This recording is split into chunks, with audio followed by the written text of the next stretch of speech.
ce qui met pas mal de pression d'ailleurs sur les orateurs, sur les modérateurs et sur les TPG pour être ponctuels cette année. Voilà. Monsieur Berdo, vous êtes le maître des lieux, avant de vous passer la parole, j'aimerais peut-être vous présenter en 2 mots. Donc, vous êtes le directeur de cette entreprise de transport public depuis 6 ans. Vous avez aussi œuvré dans presque tous les domaines de la mobilité. Vous avez commencé votre carrière dans l'automobile chez Peugeot Citroën. Vous avez été le chef de projet de la Swatch Mobile, qui est devenue la Smart. Vous avez été directeur technique de l'aéroport de Genève. J'ajoute que vous êtes un amateur de VTT, un grand marcheur. Il ne vous manque que le spatial. Est-ce que vous allez bientôt quitter les TPG pour SpaceX ? Non, je suis trop bien là, merci, les pieds sur terre. D'accord. Vous avez choisi comme pupitre, oui, le pupitre, pas celui du temps, celui des TPG. C'est bien. Donc, je vous laisse la parole. Merci beaucoup. Alors, à mon tour, effectivement, de vous souhaiter la bienvenue ici, dans ce centre de maintenance et de remisage. Vous avez eu l'occasion, en venant, d'en prendre un peu la mesure, en tout cas sur ce niveau-là. Il y en a d'autres. C'est le 3e centre de maintenance des TPG. Nous en avons 2 autres qui sont tous les 3 en opération parallèle, si je puis dire, et qui sont vivants. Ça fait depuis le mois d'octobre que nous opérons complètement ce centre. Et comme ça a été dit par Alain Janet, eh bien, il y a une certaine activité qui se passe. Il y aura tout à l'heure, effectivement, pour des besoins de service, quelques tramways qui vont circuler. Donc, on en tient compte. Peut-être juste quelques chiffres, mais quelques-uns seulement à propos du dépôt où nous sommes. Alors, 4h47, c'était le 24 août de l'année passée, le premier tramway qui est sorti de ce dépôt. Et c'était pour nous tous qui étions là un moment d'émotion. Après des années d'études, après des années de construction, voilà, c'était vraiment le moment. Et puis depuis, ça fonctionne, et ça fonctionne plutôt bien. Un autre chiffre que j'aimerais partager avec vous, 62 800, c'est le nombre de trajets en voiture qui sont économisés chaque jour ici à Genève grâce aux véhicules des TPG stationnés ici à Anchardon. Donc, il a été fait allusion tout à l'heure au nombre de tramways et d'autobus qui sont stationnés ici. Eh bien, ça nous permet d'économiser, si vous me passez l'expression, ce nombre-là de véhicules. Et puis 300, c'est l'équivalent de 300 ménages. Alors vous ne le voyez pas là où nous sommes, mais en dessus de notre tête, il y a une grande centrale photovoltaïque pour les besoins propres de notre exploitation, dont la production importante correspond à l'équivalent de 300 places à 300 ménages, pardon. Alors j'aimerais aujourd'hui, comme le titre de mon exposé l'annonce, vous brosser très rapidement le très grand potentiel que peuvent offrir les transports publics pour répondre à un certain nombre de problèmes sérieux que nous connaissons actuellement dans notre société. Et après, nous regarderons ensemble quelles sont les contraintes, à contrario, qui s'imposent à nous. Ce potentiel immense des transports publics, j'aimerais commencer par dire qu'il est inclusif, dans le sens que c'est véritablement un moyen de mobilité qui permet à tous et à toutes de se déplacer. Nous ici, qui a priori sommes tous plutôt en bonne santé, mais aussi aux enfants, mais aussi aux personnes à mobilité réduite, mais aussi, et c'est de plus en plus important, aux personnes âgées, puisqu'on sait que leur nombre augmente. C'est aussi un potentiel en termes de sécurité, puisque les études le montrent, à part quelques petites variations annuelles, mais montrent que clairement les transports publics sont le moyen le plus sûr, le moins accidentogène pour se déplacer. Alors, parcourons ensemble, si vous le voulez bien, quelques-uns des soucis que nous connaissons. Vous avez là un exemple qui a été pris à Seattle, mais je pense qu'on peut dire que les questions de congestion, on les connaît aussi ici chez nous. Eh bien, l'idée est simplement avec cette image de vous montrer que pour transporter 200 personnes, on peut le faire avec environ 180 véhicules individuels, ou avec 3 bus, ou même avec un seul tramway. Et donc, c'est véritablement un moyen, parmi d'autres, de répondre à ces problèmes de congestion. Un autre sujet ou un groupe de sujets qui nous préoccupe tous, j'en suis sûr, c'est la question de la pollution, du changement climatique et du bruit. Eh bien, là aussi, les transports publics et les transports publics électriques en particulier peuvent véritablement apporter une partie de la solution. Sachez que déjà aujourd'hui, plus de 60% de notre clientèle est transportée tous les jours par des véhicules électriques. Et quand on dit véhicule électrique au TPG, on dit véhicule propre, puisque nous n'acquérons que de l'électricité 100% renouvelable.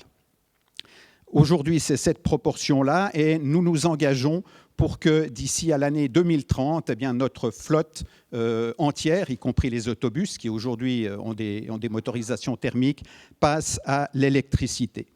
2030, c'est bientôt, et donc je pense qu'il sera possible d'avoir du transport collectif propre à l'horizon 2030.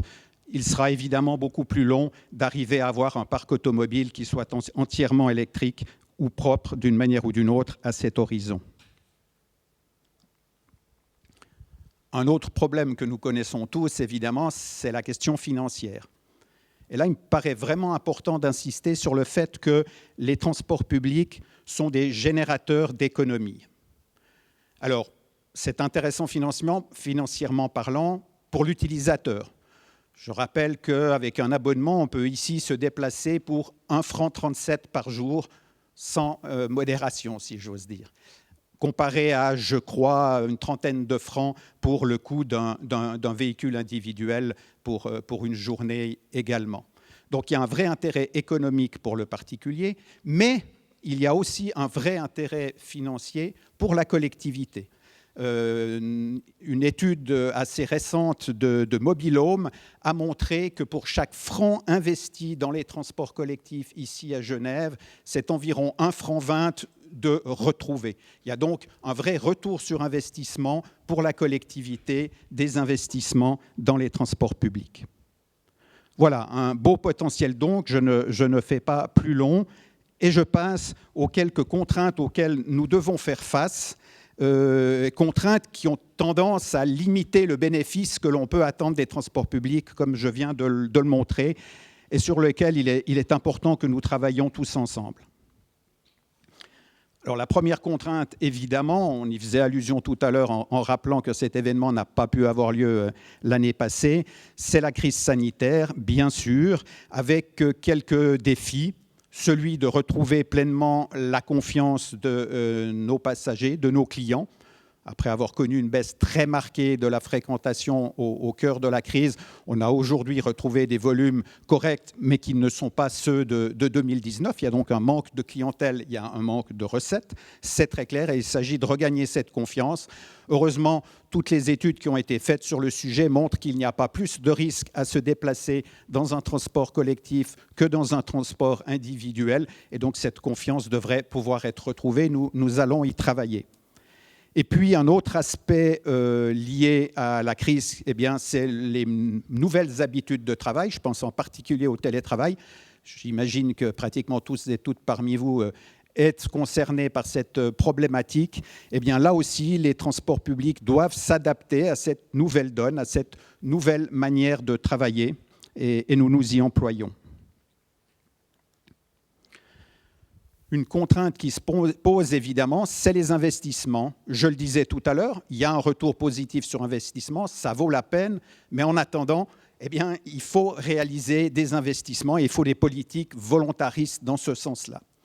Alors je dirais, pas seulement parce que M. Dalbousco est ici présent, mais qu'on a la chance à Genève, effectivement, d'avoir des autorités qui, effectivement, poussent dans ce sens-là, dans le développement du réseau de transport public. Mais voilà, ça reste un point d'attention important que ces investissements, tant pour le matériel roulant que pour les infrastructures. Le sujet des 30 km/h, il a été évoqué tout à l'heure. Je ne vais pas lancer le débat ici parce qu'on n'aurait certainement pas le temps, mais on ne peut pas non plus ne pas parler de ce sujet qui a pris énormément d'importance ces derniers temps, en tout cas dans les milieux urbains. Pour dire que, de mon point de vue, les limitations de vitesse sont effectivement un des moyens de résoudre un certain nombre de problèmes que j'ai évoqués tout à l'heure. mais qu'il faut être très attentif parce que si c'est fait sans discernement, alors ça vient fortement perturber les transports publics et donc réduire leur marge pour améliorer la situation, comme je le disais tout à l'heure. Donc je pense qu'une concertation vraiment importante doit être faite sur ce sujet. J'aimerais, voilà, il avait été dit que c'était un sujet passionnel, ça se confirme.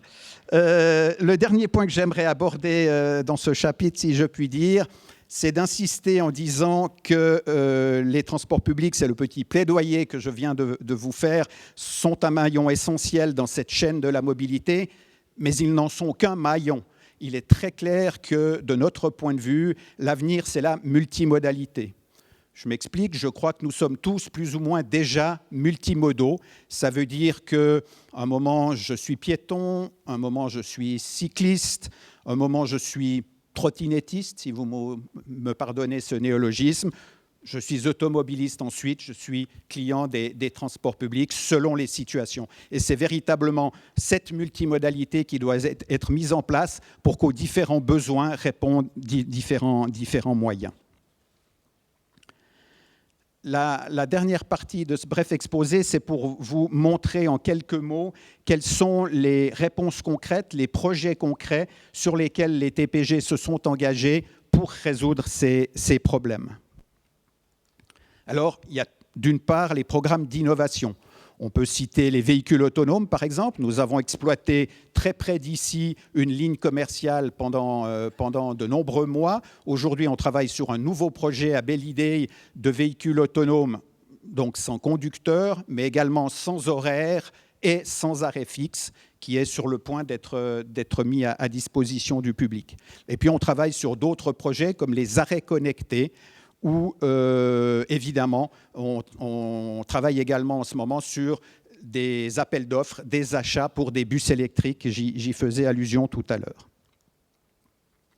Si on regarde un peu plus loin, eh bien, nous travaillons au développement du réseau. Le réseau de tram, on a eu la chance cet été de mettre en service l'extension sur Bernay-Vailly. Et puis, les projets qui sont en construction et dans les études, eh bien, c'est Plan-les-Ouates et ensuite Saint-Julien, c'est Le Grand Saconnet et ensuite Ferney-Voltaire. Pour ne parler que des trams, on peut parler du bus à haut niveau de service du côté de Vernier.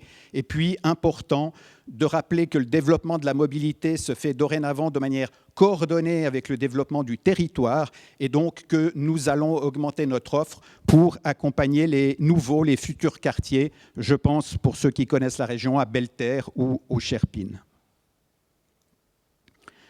Juste encore un mot pour dire qu'à côté des autorités et des opérateurs de transport public, les entreprises, les employeurs ont leur rôle à jouer.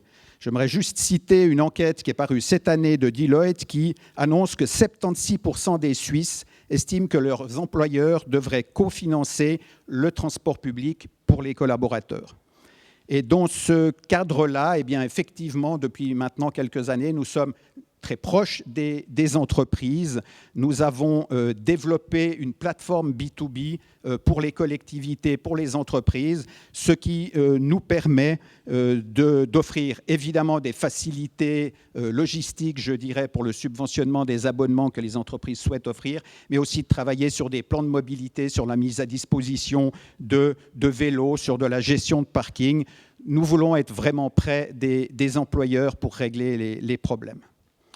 Eh bien, tous ces projets, et je vais conclure ainsi, tous ces projets s'inscrivent dans une stratégie d'entreprise qui a pour nom CAP 2030, que nous avons définie et validée récemment, et qui nous guide vers cet horizon-là. Si vous en avez la curiosité, vous trouverez le plan d'entreprise, le plan stratégique entièrement sur Internet, et dans quelques jours, une vidéo qui vient l'accompagner. Voilà. Eh bien, écoutez, j'aimerais laisser le mot de la fin à Chapat en le remerciant pour ce clin d'œil et je vous remercie de votre attention.